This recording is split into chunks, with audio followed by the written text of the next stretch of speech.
you two back together? Yes, we are. You were so sure it's over. I was. But she apologized. And that's all it took? Dixie accused you of being just as guilty as Jason in murdering Laurel, didn't she? She realizes she overreacted. Oh, so all's well. I don't know, Liza.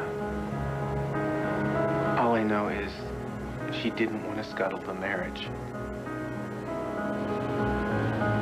This is difficult to grasp. It's difficult to go through.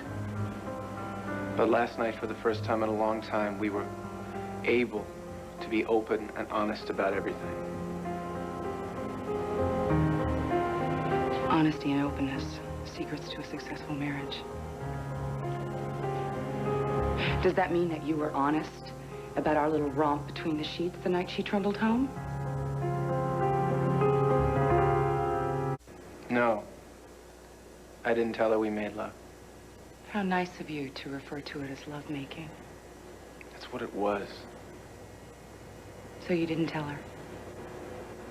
No. So much for honesty and openness. Some things don't need to be said.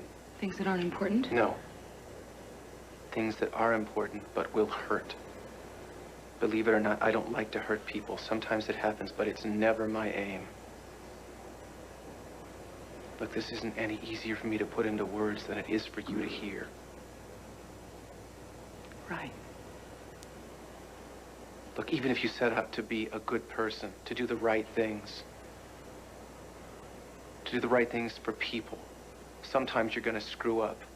And I should know, because I was the king of the screw-ups until I met Dixie. Liza, things haven't been easy for us lately. She hates the idea of me having to work day and night at WRCW. She just didn't understand how badly I need to succeed at this job. But there was somebody out there who understood you. Somebody who knew the game. Who knew me like nobody else could. Who knew how good you could be. I needed support, and you gave it to me. But there was Dixie. No, there is Dixie. I still need my marriage to work. I want to live in the same house as my kids. I want to watch them grow up. Liza, I need to go home. But that doesn't make what happened last night between the two of us any less incredible or less important. We needed to reassure each other that we were still okay people after what happened to Laurel and the trial and all the guilt trips. But it was wonderful. It was unforgettable. And it's over.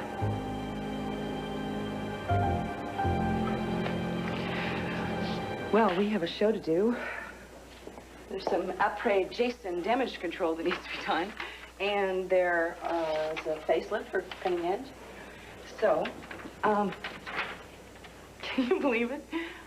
I almost went to call for Jason. I got to get Iris so she can take her notes and grab something.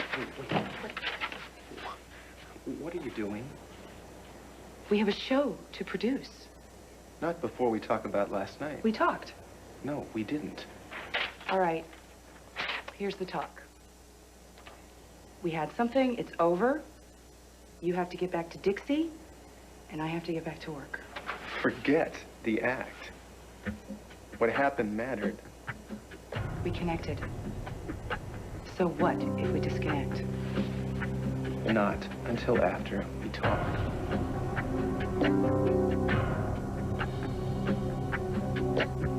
Oh, yes, I notified advertising this morning. Well, they really gave you no choice, Loveday. Chicken Shack Enterprises will no longer sponsor the Cutting Edge. Now, I'm sorry for Ted, but... Well, I think he expected this kind of fallout. I really do. But it's not the first thing that's on his mind these days. No, I mean, I know he has his own personal torment, poor thing. And it didn't do our marriage much good either, but And Kevin, things are looking up in that area. Isn't that good news? So, come on, spill. Give us the details. Well, I did some thinking, and we did some talking, and now we're working things out. Well, hallelujah. I think Tad needed a little more understanding and a lot less suspicion from me. Yes, suspicion of Liza Colby. Well, Tad works in a very high-stress job. I mean, Liza's his boss. Of course, he's going to have to make nice to her. That's all it ever was. Yeah, well, on his part, maybe, but that cobra, Colby, would like to hypnotize Ted into doing a lot more than just making nice. What do you mean? I Don't think she kid has time yourself. for that, Don't Opal. kid yourself, Dixie. I mean, if she could, she would beg Ted in a heartbeat. You can be sure. But Ted is the one who has stayed true blue. He's walked the straight and narrow. Okay. Yeah, and you got me to thank for just frosting that babe's tips, but good. Excuse me? Yeah, I just put a little icing on their reconciliation cake. And what have you done now, Opal? Well, I made a little visit to the cobra's lair, and I laid it on nice and thick about the cozy, blissful reconciliation of PV's happiest couple. You did what? You act like last night we got together to review research, shook hands, and then went home. There was a lot more than sex between us last night, and you know it. We need to talk about it. Why? Because it's important. You can't be this cold. What do you want from me? Tears? Wrenching sobs or discreet sniffles? Just tell me on what level you want me to play. I don't want to see you play anything. I can make it heartfelt. What is going on with you? I'm exercising my survival skills.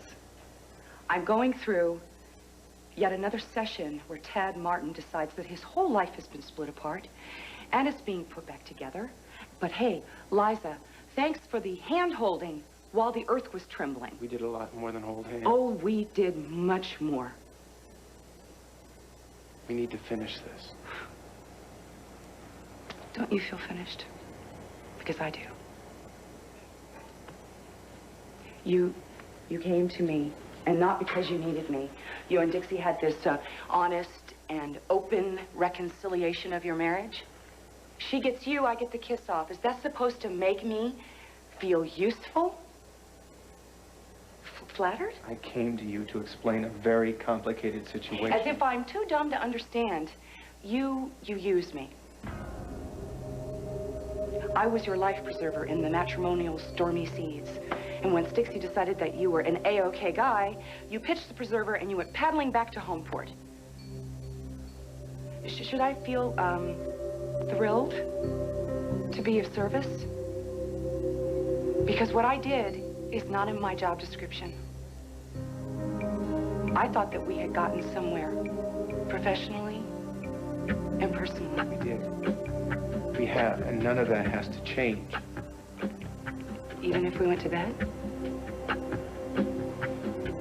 I'm sorry if I hurt you. Did I say that you hurt me? You didn't have to. Oh, you have an ego. I'm just trying to be honest with you, Liza. I owe you that much. Oh, you owe me. I think it's time I reminded you just how much. You honestly think I need to be reminded? You single-handedly finessed my career all the way to the top. I know that.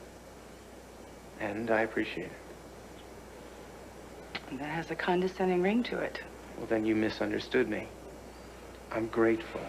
And so you should be. I had the power to ruin you. Why would you want to? Because of some teenage affair that went bad? I came to this town with tons of TV experience, all the cards in my deck. And I could have ruined you, but I didn't. I forgot about the past. And I stood by while you hit some brilliant career highs. Until Laurel was gunned down on a show.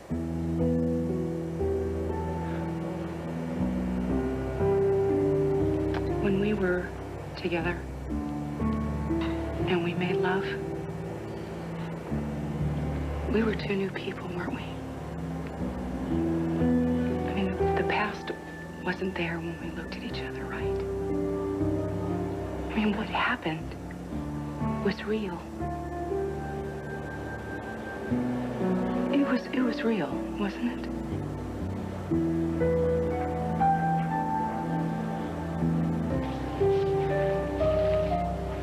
But I guess she just reverted back to type, you know, get her into bed and dump her. I wasn't playing by the old rules. Maybe you were. Maybe you were just out for revenge, I don't know. As far as I'm concerned, it was real. It was wonderful. And now it has to be over. We still have to work together. Do we? Why break up a successful team? Oh, if only Dixie knew how successful. She knows everything she needs to know. Does she? Is that a threat? Excuse me, Tad. Do you have a call from on high? Adam? Yes.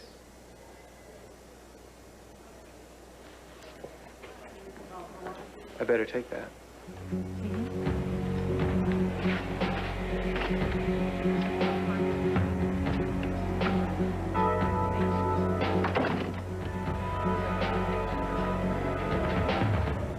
Opal, Tad and I can handle our own problems. Now, listen here, sugar. When it comes to Liza Colby, you need the armed forces of the entire country to handle her. You had no business talking to her. I was just trying to help. Liza needs clear messages. How much clearer can a reconciliation be? Dixie, Opal is only trying to do what she thought was best for you. Opal, I love you. Sometimes I think you just have a little too much time on your hands. Excuse me. What do you say we get out of here?